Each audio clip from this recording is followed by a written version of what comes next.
My name is Jane Leach, and my day job is being the principal of Wesley House in Cambridge.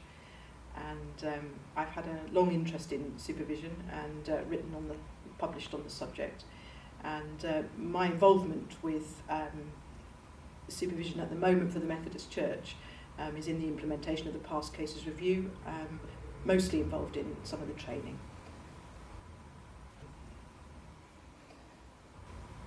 Pastoral supervision, what is it? It should be a supportive context in which those of us who are ministering have the opportunity to share with someone else what's going on in our work, both in a general sense, but also the detail of some of the more difficult things we encounter. I think it's a way of realistically watching over one another in love, so that the minister gets cared for and watched out for, but also so that the interests of those we work with or work amongst, particularly at points of vulnerability in their lives, so that someone else is watching out with us for their interests as well, safeguarding them.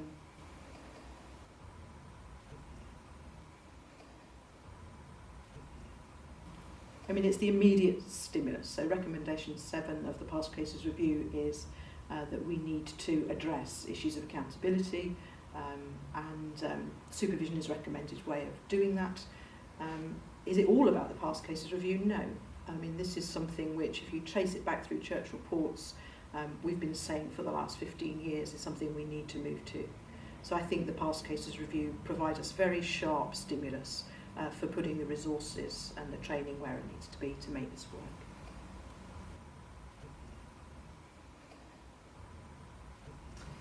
Personally, I think pastoral supervision has been useful for me in getting a perspective and an overview of my work, seeing things within the ecology of God's kingdom, not getting so bogged down in the detail, and that helps me to be proactive and not just reactive. I think it's very helpful to have a regular context where I take things which are difficult to think through the decision-making process and the decision, and sometimes to share responsibility for that with somebody. And then the other thing I think is I found it really helpful to take things off the difficult pile where I feel stuck, and to share, perhaps get to the bottom of why it's difficult for me, that particular task, but also just to rehearse different strategies for moving it on.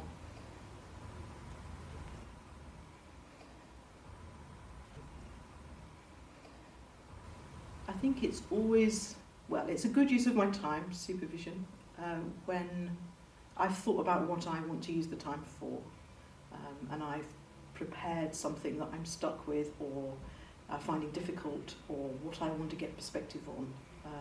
That makes it a good use of time. I think also, though, I have to be willing to be open, really, to hearing what someone else has to say.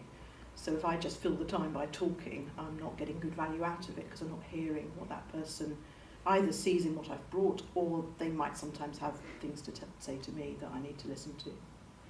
So if I do those two things, I think there's always good value and insight out of it. We all want to be responsible agents of God's kingdom. What does it mean to be a responsible agent of God's kingdom? I think for Christians that's about following Jesus Christ, who came to bring life in all its fullness. So the question for us is how do we ensure as best we can that the interventions that we make in ministry make for life? And the trouble is, we know, and the past cases reviews revealed this, if we didn't know already, that we are not God, and that our interventions are not always in having the impact that we would, with the best intentions, like them to have. And supervision is a realistic way of getting into the detail of the work and the interventions we make, and doing our best, I think, to ensure that our practice has the kind of impact for life that our intentions have.